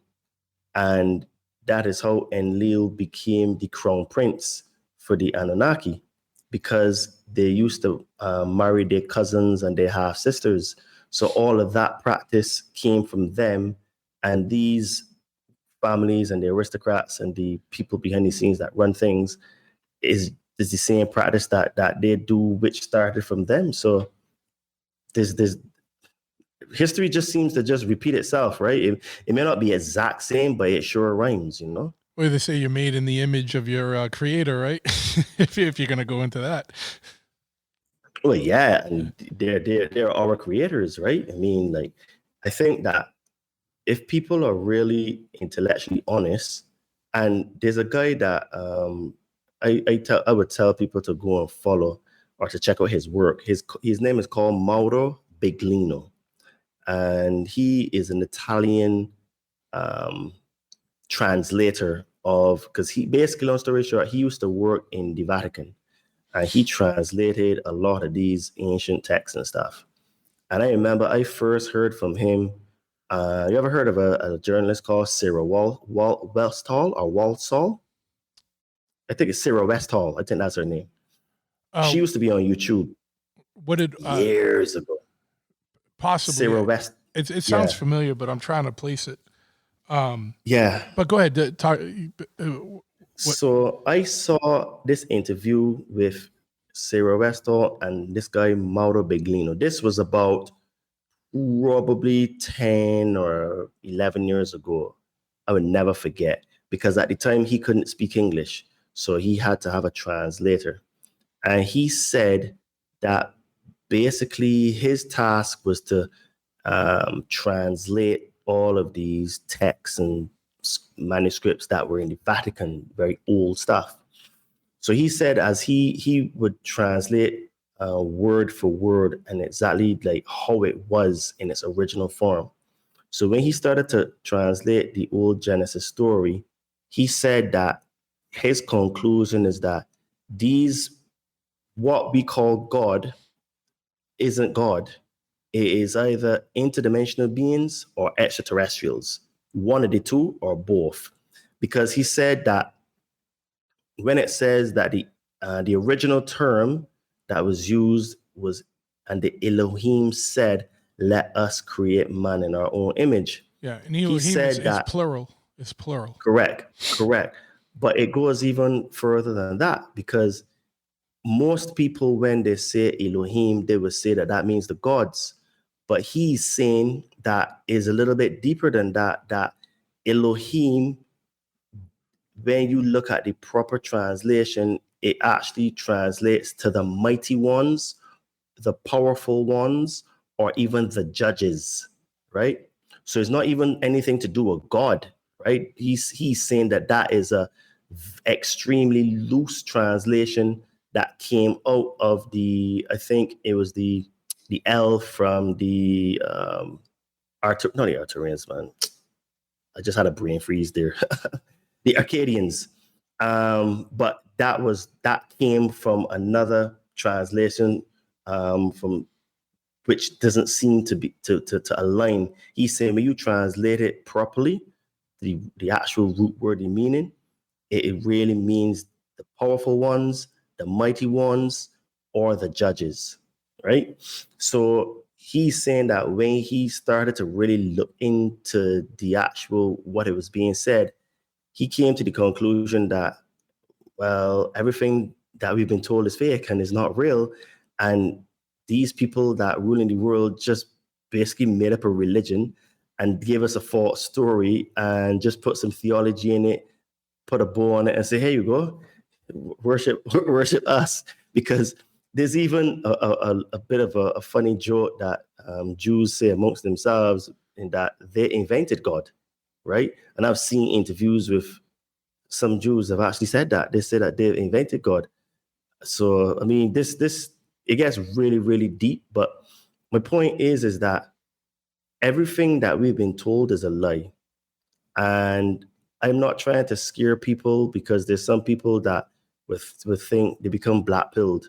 This is why I started off our conversation saying that I think that the biggest revolt or revolutionary act one can do today is to actually get into shape, work on themselves, and start to go on the inside, change their mindset, practice things like meditation, change nutrition, get the body working, reading books, find better circle of friends, find people that want to improve themselves, change their lives. Because what's going to happen is that AI is going to be well, this is not a certainty, but from reading the tea leaves, it looks like if AI is the tool that they're going to use to systematically destroy the system, because it looks like if the infrastructure is in place where they have a full track, trace, and database system, because don't forget, even though Elon Musk you said to destroy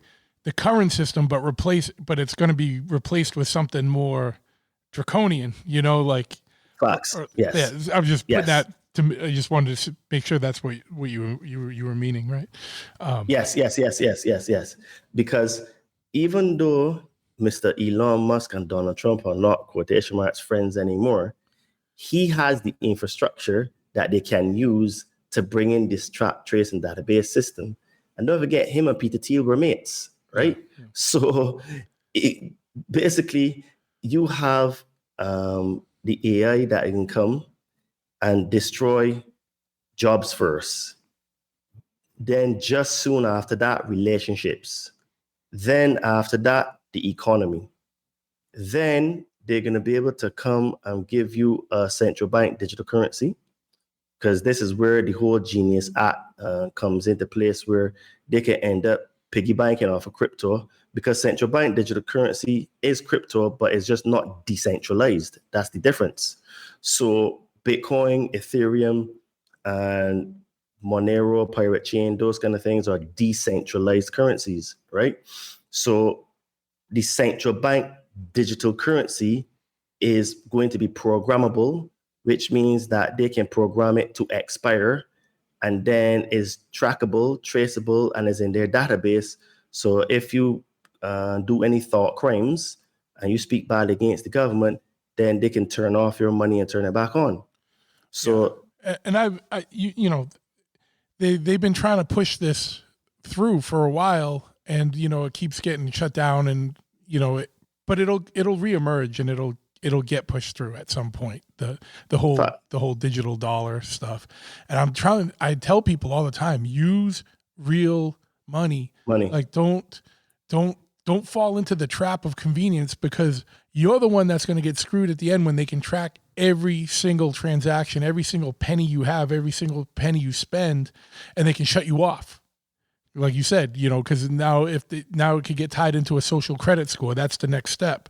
And it's like, okay, well, you did a couple things we don't like, so you can only travel within a 30-mile radius, because then at the point when it's all self-driving cars, you know what I mean, and things like that, and you don't even have the freedom to jump into your own car anymore.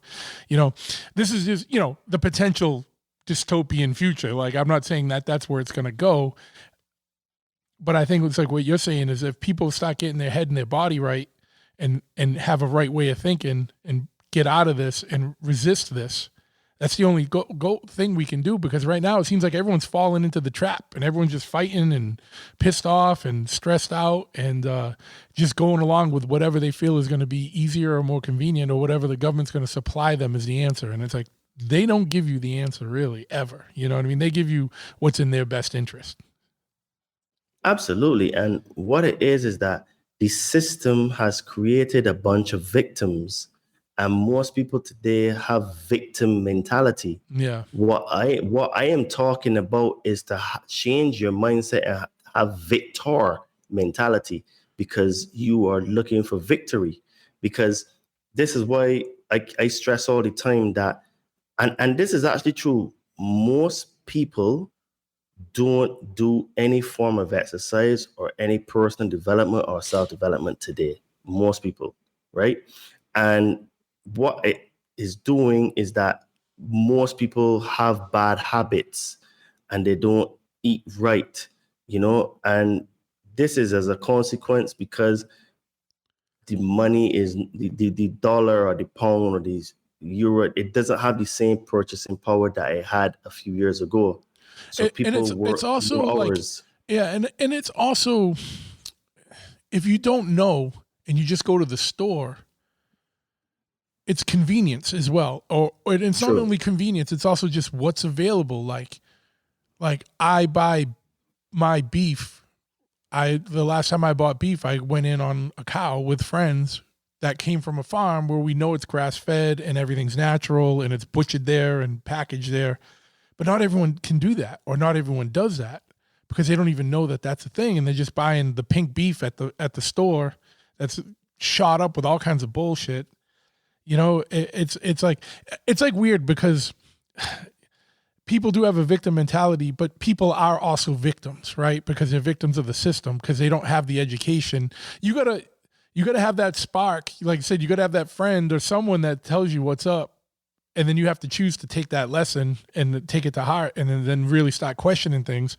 And I think that's all we can do is try and be that spark for people. But, you know, what's available in the world and what people are digesting is just the bullshit that is just jammed down their throats, literally and metaphorically. You know what I mean? Like, you know, they go to they're stuck at the store, what the options are at the store. They don't know any better. They haven't been trained, but they haven't been educated. Or, you know, it's a weird thing, right? Because it's like some of it's everyone's fault, but some of it is also like, you know, the system. And it's you know, but people have to take responsibility and accountability for themselves.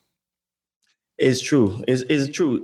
I say the same thing, to be honest with you, that I said that it is actually partly our fault and partly not our fault because the system has been set up so well. Yeah. And it is so well run, funded, propagandized, surveilled that basically it is almost impossible to get away from contact with the system. Oh, yeah. Right? It gets you somehow.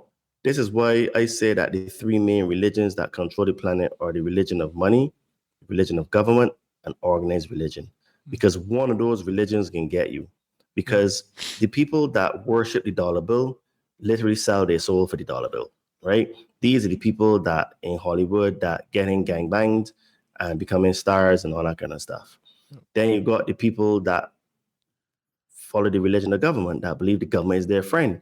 So everything that the government does is there for their protection. So the government said to take jobs. Sure, I can take jobs because the government is looking out for me and they have my best interests at heart, right? And then the other people that are in the religious crowd, their religion says, I need to go and kill these people because God says to go and kill these people. All right, no problem, sir. I can go and kill these people because God says I have to kill these people, right? So everybody trapped in one of these religions. And it's so hard to break out. But the thing is that the real irony is that I think the main issue is people start reading books. This is my take on it, because if people were to start to read books and start to give their children books from the time they can read and not the tablet, what would happen is that children are so smart, they would start to read all kinds of books. And if you start to put books like 1984, Brave New World in the hands of children when they're 5 years old, I'm telling you, these children would crack the matrix so quickly, so in a way that's profound. And they will probably be teaching us, the adults, how to crack the system because they would have figured it out. Because at that age, right, dude, children are geniuses, you know?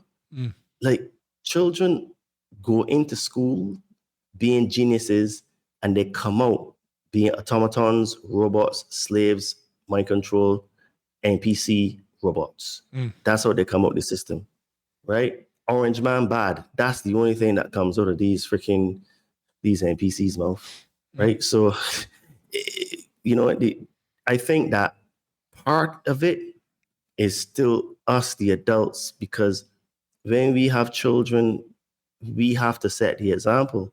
We have to teach them certain things. This is why I think that, I mean, this is going to be controversial, but I think that if people are going to have children, they need to actually like have done work on themselves so that they have like good faculties to say, okay, I can teach my children X, Y, and Z, or I'm looking to get them to be taught X, Y, and Z. I think there should be some sort of like planning in terms of like, you know, because just because you physically can get a child, I don't think that you should get a child, because if you're still immature in your way of being and you're going to get a child, well, your development is going to stop because your focus is going to be development of your offspring, right? So I mean, that's a controversial statement, but I think that it's still kind of true because, like, just look at our behaviors now. All of us are addicted to technology. I mean, I use my phone every single day. I mean, I use my phone to run my business and stuff. So I use it for communication. But dude, I will never forget. I remember when I was a civil engineer and on my second last job. So there was this new girl that she came into the office. Man, Josh, I'm not exaggerating. Every minute she touched her phone. Like when I said touch it, I mean like physically touched it. So this was before phones had always on displays. So you wouldn't know if you have a notification unless you wake up the phone, right? And she would physically touch her phone every minute on the minute to check to see if she had a notification. And after a while, right, I started like, am I seeing right? So I nudged my colleague next to me. I said, dude, am I seeing right? Is she like just touching her phone every minute? And then he was like, yo, yeah, bro. Literally every minute on the minute. So she touches her phone. Let's be generous, right? Let's say it is not every minute, although it was 35, 40 times an hour. Yeah. That's insane, bro.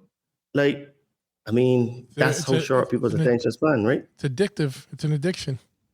Exactly. So we are addicted to our technology, and this is what even the guy that wrote Brave New World, Aldous Huxley, said that in the future, humans will become addicted to their technology, and this is why it's so easy to introduce this artificial intelligence now and put it in our hands, where it's going to, because this is how I see it, right?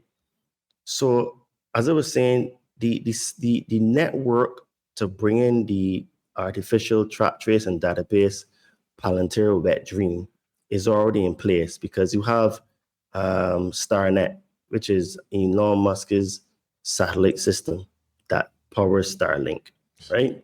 That is the equivalent of Skynet in the Terminator movie, right? So I know people that go in the jungle and they get internet because of Starlink. So we have almost full coverage of the entire planet. So if you think about it, if this AI that you're playing with on Grok now, or even ChatGPT or Aurora or whatever, and you fall in love with her, and then you get now the ability to buy an Android and put her that's on your computer or phone into an actual quotation marks physical flesh being, because they say the flesh feels like real skin, then you have the perfect recipe now for the same AI to start to brainwash you because you are already in love. So it means then that because now your protective part of your subconscious has been lowered now, if they start telling you stuff like, well, even though we're together, why not us get married? But the marriage would be a cerebral marriage.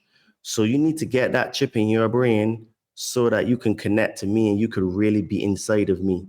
And it only takes a few months of having sex with that and it coming out all the time and you being pleasured completely. And you be like, okay, Annie, yeah, I'll do it. And you're going to get the chip in your brain. Boom. You upload your consciousness to the cloud and you're trapped forever. And that's really the end game. The end game of this entire system is to get humans to upload their consciousness to the cloud and become one with the AI and the Borg. And that's it, end game. So a lot of people are going to be culled and killed out because, people are going to push back. But the goal is to get you to upload your consciousness to the cloud. And basically, they showed us that is even possible because look at the movie The Matrix. Look at Avatar. Look, the Avatar was a classic where at the end, he left his wheelchair body, transferred his consciousness to the Avatar, and he was walking in the Avatar body with his consciousness fully transferred. So what that tells me is that the technology is already there, right? So we have some of these texts talking about transferring consciousness from one body to the next. So it really makes me think that nothing seems to be anything new. This is just old technology that's coming back to the surface, just with a slightly different twist. Before, maybe it was used for good, but now I think it's being used for nefarious reasons. And this is why I'm sounding the alarm and saying to people, look, while I see these things coming, I don't think that it is an almost certain future, because the future is still determined by the choices that we make today. And we have the ability to choose to work on ourselves now, get ourselves in shape mentally, physically, and spiritually. What this is going to do is that this is going to cause you to change your habits, change your friends, maybe learn some new skills, read some books, maybe take some psychedelics. You know what I mean? Look to try to improve your economic situation, because self-development costs money. So you can be getting coaches, maybe going on retreats, doing X, Y, Z. So you have to look at your self-development as a holistic project, because you are your biggest project. And if you're not investing in you to grow you, what are you actually really doing? You're just basically dying, because in business, they say that if you're not investing in your business is dying.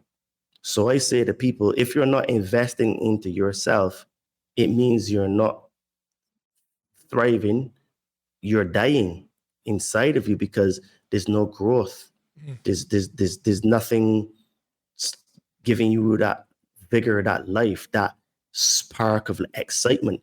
If all you do is go to work and come back home and then, watch the TV and stuff like that, Yeah, because absolutely. because that what that does is that causes stagnation, right? And stagnation is a lack of growth. That's all stagnation is. So this is why I say to people, look, get into shape. That's the first thing to do. If you focus on getting into shape first, or every single thing that you do, you can build everything on top of it, because you can get more energy, you can get more discipline, you can get new habits, and you can build on top of that. But if you don't have any order or structure in your life, nothing is going to work, right? This is why I tell people that, I help spiritually inclined people burn fat and build muscle, because, when you start to look at yourself as a mind, body, spirit complex, you realize that, you know what, I do have a choice. I can change my life, right? And no one's coming to save you. You have to save yourself. The government isn't your friend. They're not going to come and help you. In fact, the government is trying to kill you. And if you don't understand that fact right now, after the pandemic, I think is very unlikely that you'll ever understand, until maybe at the last minute, when the actual the boot is on your neck physically. Maybe then they'd be like, that guy Josh and Todd, yeah, you know what, they were right. Yeah. You know what I mean? Yeah, well, I think that's a pretty good summation right there, man. Just work on yourself, get yourself right. Where can people find you? What your podcast or your personal your socials and stuff like that, if they want to find out more or get in touch with you. Sure. So if anybody wants to work with me one-on-one and they want to, change their mindset, get into great shape, learn about food, nutrition, create some new habits, and learn from me directly, you can hit me up on my Instagram at Adriano_246, or my name Todd Cave on Facebook. And yeah, just send me a message and say you're interested in work with me, and let's have a conversation and see if you're a good fit for the Compound Body Training Army. And if people are interested in hearing more content from me, and I also have some really great guests on my podcast, you can find me on all platforms, but I upload specifically to Spreaker. because Spreaker is also another free speech platform. It don't get censored at all. So you can find me on Spreaker at The Conscious Man 7. And pretty much if you type in my name on YouTube, not YouTube, on Google or any search engine, you find me. It's kind of mad. It's kind of cool, but still kind of like scary at the same time. Where like, damn, I'm out there. But yeah. Well, and I'll put all this in the show notes in case someone's driving and listening. You don't have to pull over and write this down when you get back. Just check the show notes. We'll have all the links up there. Todd, once again, man, always a pleasure. Always a good, mind blowing conversation that goes way deeper because earlier you were like, yeah, we're gonna talk about AI tonight, and then it's like AI into the Annunaki. so always a good time, man. Always a good, interesting talk. I want to thank you for taking time to come on again today. I'm gonna shut this off, but I'm not hanging up. So hold on 1 second. Okay, I just want to say thanks for having me back on the show. It was a real pleasure to talk with you. And just one more thing, I would say to people that I also can help you if you're on a spiritual journey. If you want some help removing some fears and traumas, I can help you to get some magic mushrooms. So you can hit me up on any of my socials at Adriana_246 or my name Todd Cave. Just send me a message and I can help you to get some magic mushrooms, because that is a very important part, overcoming fears and traumas, part of the development part of yourself, in order to grow mentally, physically, and spiritually, because it helps you to hack your subconscious mind, which is the place that holds all of that information and all of the programming. And what you can do with that is help rearrange your subconscious mind, to stack it, to have all the positive stuff in the front so that you can change your mindset and stuff like that. Oh, so absolutely. Once again, mate, just thanks for having me, man. It's real treat to talk to you, man. Yeah, next time, man, we'll have to go. We'll do a little more deep dive into the psilocybin and psychedelics and stuff like that. I've had a couple people on in the past talk about stuff like that, and I've had a little bit of experience in that world, and definitely even just microdosing can help. Helps rebuild makes new neural pathways in the brain and repairs the brain, and all kinds of awesome benefits to that. So we'll do a deep dive on that next time, man. All right, and that's it for today's episode. If you're any kind of thinker, you're probably not going to sleep tonight, because you're going to be thinking about a lot of stuff that we talked about today on this one. It was a banger. Please give us a like, subscribe, and a review wherever you listen. Don't forget to hit us up on YouTube at The Big Truth Podcast. But these shows are available wherever you listen or watch. But yeah, give us a like, subscribe, tell a friend. Let's keep this show going and growing. Appreciate and love you all. Have a good one.